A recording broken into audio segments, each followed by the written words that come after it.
Assalamualaikum warahmatullahi wabarakatuh. Halo semua, kami dari kelompok 1 ingin mempresentasikan mengenai profil negara Brazil. Sebelumnya izinkan kami untuk memperkenalkan diri.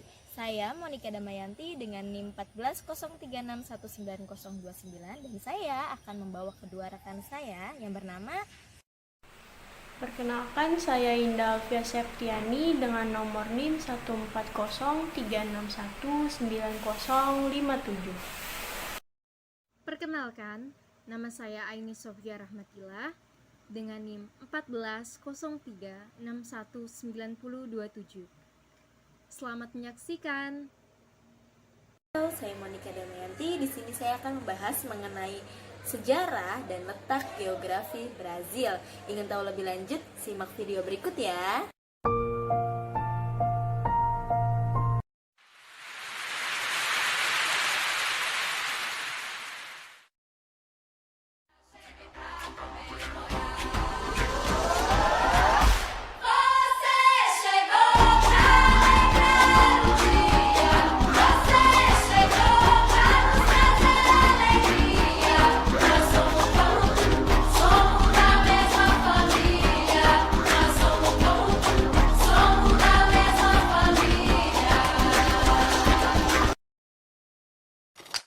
Tahukah kalian bahwa Brazil adalah sebuah negara terbesar dan terletak di Amerika Selatan dengan luas wilayah mencapai 8.514.876,599 km persegi.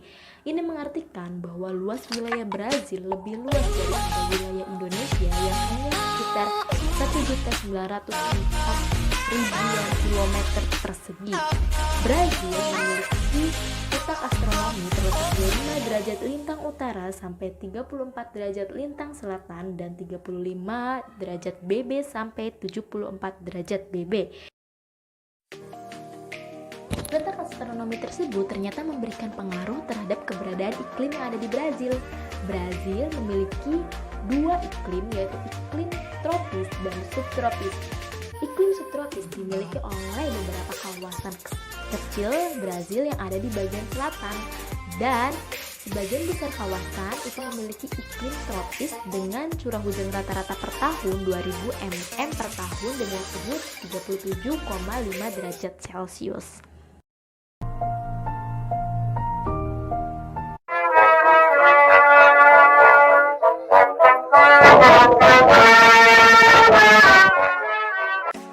Pasti sudah mengetahui bahwa Brazil yang sekarang memiliki bentuk pemerintahan berbentuk republik. Namun kalian pernah tahu tidak bahwa Brazil pernah memiliki bentuk pemerintahan kekaisaran atau monarki. Bentuk kekaisaran atau monarki ini terjadi pada tahun 1822 atau pada awal kemerdekaan Brazil hingga 1889. Terjadinya kudeta yang mengakhiri era kekaisaran dan mengubah Brazil menjadi sebuah negara republik seperti sekarang yang kita kenal. Bentuk awal dari pemerintahan Brazil pada awal kemerdekaan, yaitu berbentuk kekaisaran atau monarki tersebut, memiliki hubungan erat dengan Portugis. Hal ini disebabkan karena kedatangan Portugis pada tahun 1500 di bawah pimpinan Pedro Alves Cabral yang mendarat di pantai timur Amerika Selatan. Mereka lalu mengeklaim wilayah atau daratan tersebut sebagai bagian dari kekaisaran Portugis. Sejalan dengan waktu, 31 tahun kemudian, untuk pertama kalinya imigran Portugis datang dan menetap di Amerika Selatan.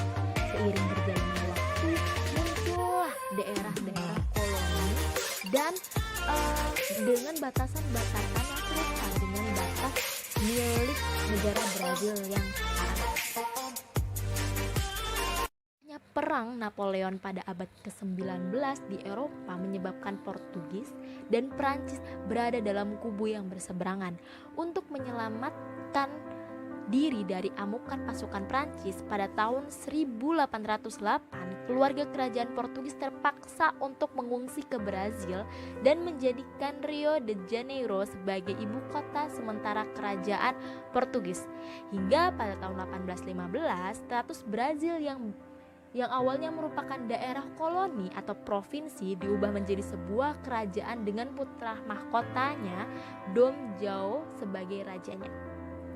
Pada tahun 1821, beberapa tahun pasca berakhirnya Perang Napoleon, Zhao yang kini menjadi Raja Brazil bertolak atau pergi kembali ke Portugis untuk mengikuti rapat parlemen yang membahas konstitusi baru Portugis.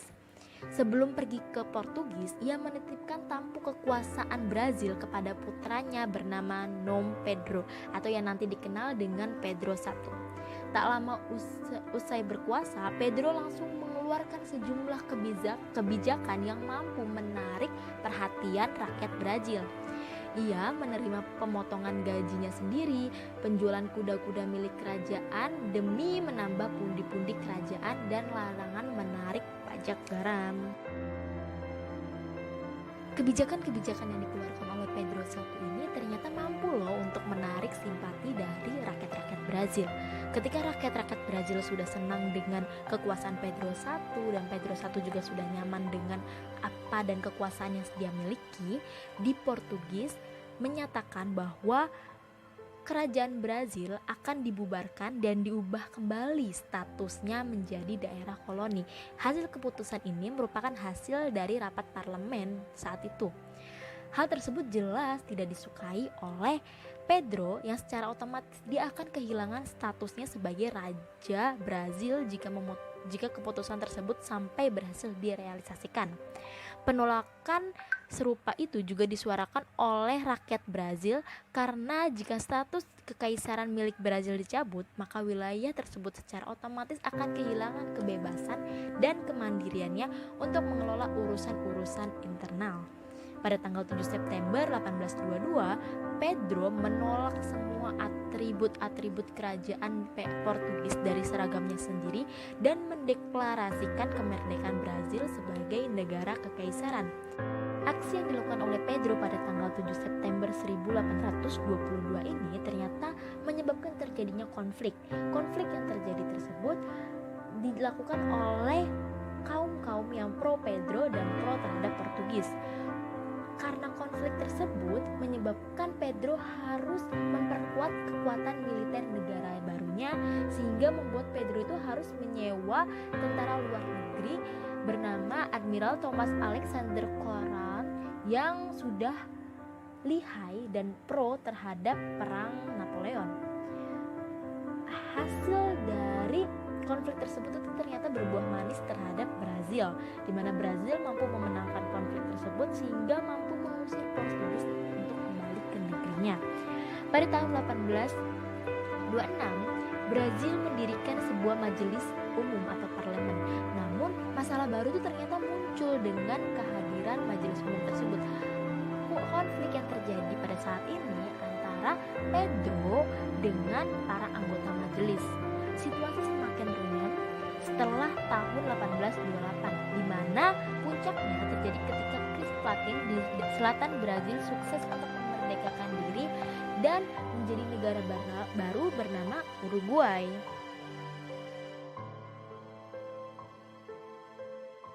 Seolah permasalahan di dalam Brazil belum cukup, muncul permasalahan baru di Portugis, di mana terjadi peristiwa pelengseran Ratu Maria II, putri dari Pedro, oleh adik Pedro sendiri.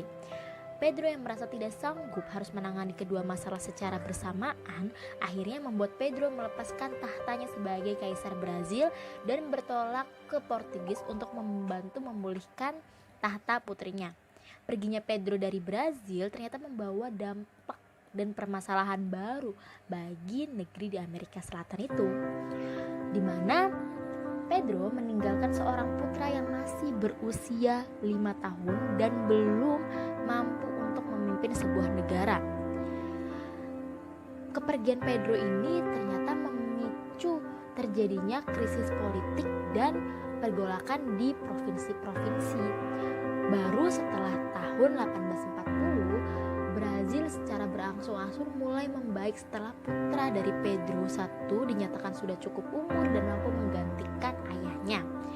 Selain berhasil mengembalikan stabilitas negeri, Pedro II juga mampu menjadikan Brazil sebagai negara yang disegani berkat keberhasilannya mengatasi masalah-masalah sengketa internasional.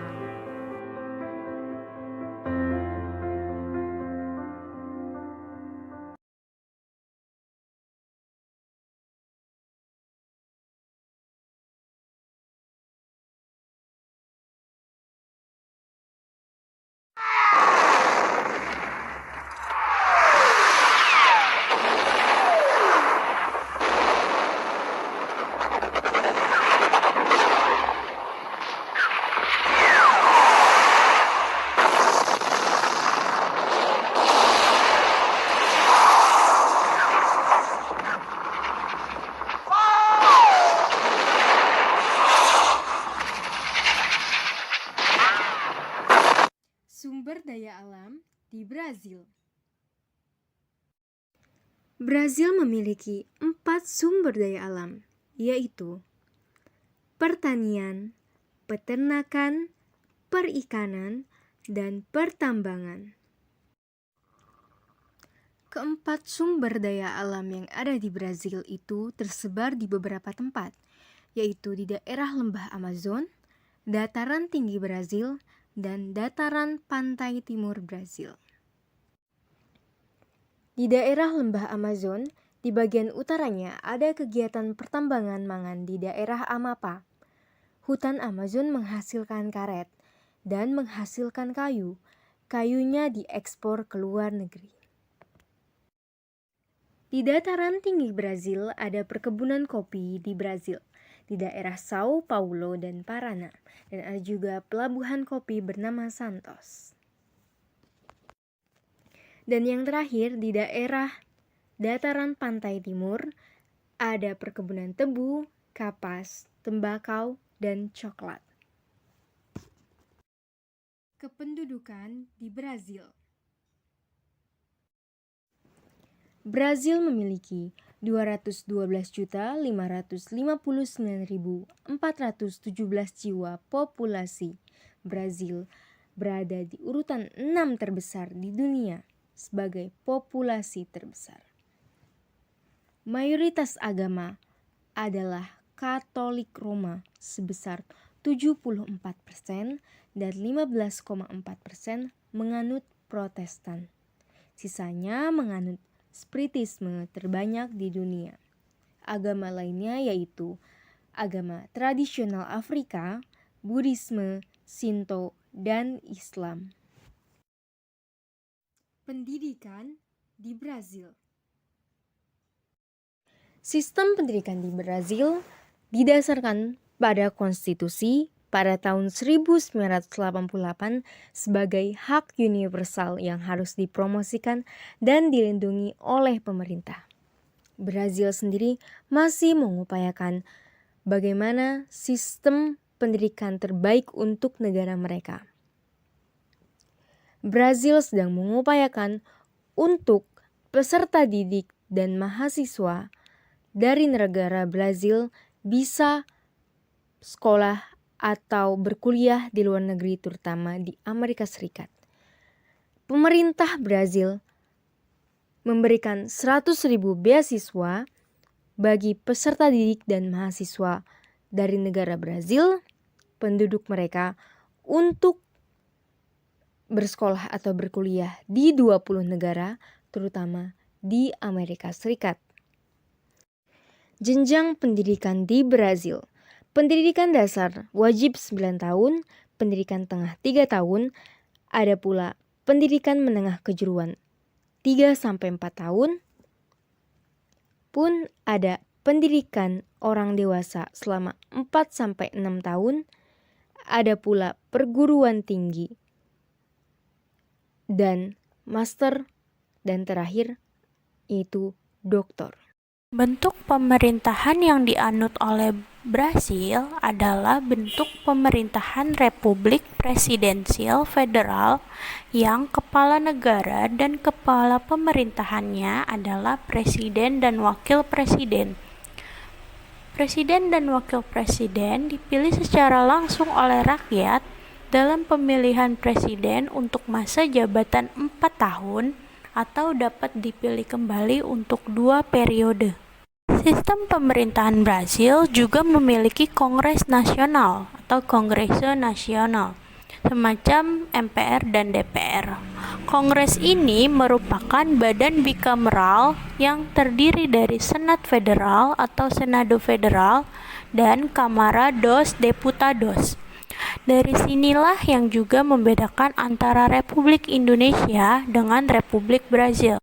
Total masing-masing badan bikameral ini terdiri dari 81 kursi dan 513 kursi. Para anggota di badan bikameral ini masing-masing anggota mempunyai masa jabatan yang berbeda. Pemerintah federal, serikat, distrik, dan kota akan mengelola masing-masing sistem pemerintahan hingga sistem pendidikan dengan landasan konstitusi federal dan hukum umum pendidikan di Brasil tahun 1996. Ini juga berbeda dan lebih rumit dibandingkan dengan republik yang ada di Indonesia yang hanya dibagi ke dalam pemerintah pusat dan pemerintah daerah. Kerjasama negara Brasil. Yang pertama, Brasil melakukan kerjasama dengan Indonesia dalam rangka meningkatkan kerjasama dalam bidang perdagangan dan investasi, kerjasama dalam bidang pertahanan, serta isu-isu yang menjadi perhatian bersama. Antara lain, dampak pandemi COVID-19 terhadap perekonomian global, serta peran vital digital ekonomi dan green economy atau penurunan emisi gas rumah kaca dan ketergantungan bahan bakar fosil di masa pandemi. Pertemuan secara khusus mencatat sejumlah inisiatif yang perlu didorong oleh kedua negara. Salah satunya adalah reinvigorating kemitraan strategis Republik Indonesia dengan Brasil yang menekankan pendekatan modern dan fleksibel dengan memetakan areas of interest dan aspirational goals kedua negara. Indonesia dan Brasil juga sepakat untuk menjajaki kerjasama di bidang biofuel, di mana Brasil merupakan produsen etanol terbesar kedua di dunia, sementara Indonesia mengembangkan biodiesel dengan kelapa sawit. Selain membahas isu-isu kerjasama bilateral, kedua negara juga membahas isu-isu regional dan global yang menjadi perhatian bersama. Antara lain, Outlook ASEAN mengenai Indo-Pasifik, perundingan perjanjian perdagangan Indonesia Mercosur, Regional Comprehensive Economy Partnership, dan Forum Bisnis Indonesia dengan Amerika Latin dan Karibia. Indonesia dan Brasil telah memiliki hubungan diplomatik sejak tahun 1954. Brasil merupakan salah satu mitra ekonomi terpenting Indonesia di Amerika Latin. Kedua negara telah memiliki kerjasama kemitraan strategis sejak tahun 2009. Kerjasama Brasil yang kedua yakni dengan negara Jepang. Jepang pertama kali membangun hubungan diplomatik dengan Brasil pada tahun 1895, di mana Jepang menggunakan hubungan luar negeri untuk mempromosikan perdagangannya dengan Brasil setelah Perang Dunia Kedua. Investasi langsung digunakan untuk mengembangkan bisnis di Brasil. Kebanyakan dari imigran Jepang ditemukan di Brasil ketimbang di negara-negara lainnya, yang membuat Jepang dan Brasil memiliki jumlah demografi yang signifikan di Brasil. Menurut jajak pendapat Pelayanan Dunia BBC tahun 2013, terdapat 71% orang Brasil memandang pengaruh Jepang secara positif, dengan hanya 10% yang mengekspresikan pandangan negatif, yang membuat Brasil menjadi salah satu negara paling pro-Jepang di dunia. Destinasi wisata negara Brasil. Yang pertama ada Rio de Janeiro. Berada di salah satu pelabuhan terbesar di dunia, Rio de Janeiro juga dikelilingi oleh pemandangan dan wisata alam hingga pantai yang sangat terkenal. Rio de Janeiro adalah ibu kota dari negara bagian di Brasil. Selain itu, tempat ini juga sudah tercatat sebagai situs warisan dunia oleh UNESCO. Ada beberapa tempat wisata yang ada di sekitar Rio de Janeiro, antara lain patung Kristus penebus dosa atau Cristo Redentor. Saat sampai di puncak, pengunjung akan menyaksikan betapa gagahnya patung tersebut. Dan tidak hanya itu, pemandangan alam dari ketinggian yang tentu memanjakan mata para pengunjung. Morro da Urca. Ketika sampai di puncak Morro da Urca, yang menyuguhkan pemandangan yang sangat indah, pengunjung tidak perlu khawatir saat berada di puncak. Ada fasilitas pendukung seperti toilet, restoran, dan juga wifi. Pantai Copacabana. Pantai yang berada di Rio de Janeiro ini sangat cocok untuk bersantai, berjemur, dan melakukan berbagai kegiatan olahraga pantai. Pantai Copacabana memiliki pasir putih yang terhampar luas dan kondisi pantai yang landai yang membuat pengunjung sangat nyaman. Pantai yang bersih dan tertata rapi. Selain itu, di sepanjang pantai juga ada jalur untuk olahraga jogging atau jogging track, serta jalur untuk bersepeda. Destinasi wisata yang kedua yaitu Iguazu Falls. Iguazu Falls merupakan air terjun dari rangkaian beberapa air terjun yang sangat megah yang berada tepat di Sungai Iguazu dan berada di wilayah perbatasan Brasil dengan Argentina. Air terjun ini memiliki ketinggian kurang lebih 60-87 meter serta lebar yakni 2,7 km. Keindahan hutan yang lebat beserta satwa liar juga membuat Iguazu Falls semakin mempesona.